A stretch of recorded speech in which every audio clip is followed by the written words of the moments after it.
Today's video is to show how you can upgrade the accelerator pedal and the brake pedal to something a little more cool looking. As you can see, it's chrome and it's relatively well made, so we'll go through the process to remove these two rubber pads and install these chrome rubber pads. Is it necessary?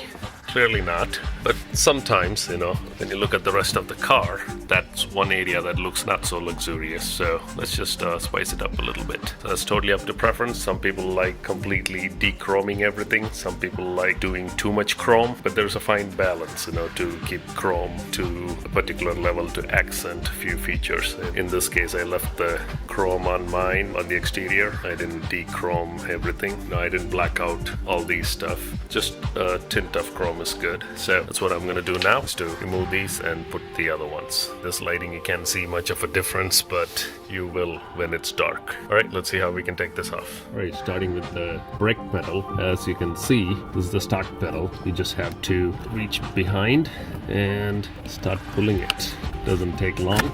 Give it a few seconds and the brake pedal is out. Now let's replace that with the chrome plated rubber. Similar principle. Hook up the top, kind of wiggle your way in on both sides. Make sure the top is in. From that point on, you just make sure you have the rubber all the way around. Take your time. No rush. Don't get your hands cut. You could use a flathead screwdriver, but in this case I think I can get away with not using it. Alright, so it's all the way around. Just check if they overlap. Comes all the way around and wraps it around. So that's how you do the brake pedal. Alright, so the brake pedal is done, so we are going to do the accelerator pedal now. For that, if you take a look at it, it looks like it's reversible, but just to keep it consistent with the straight line there and the straight line here, I believe it goes this way, and also the bottom, the text puts it in this direction. So let's just go ahead and do it this way. Right, you hook up the top first, and then you work your way down. So I need both hands for this, so let me put the camera down and do this. Alright, both the pedals are nice and snug now that we should be able to test it and see if there's any wiggle.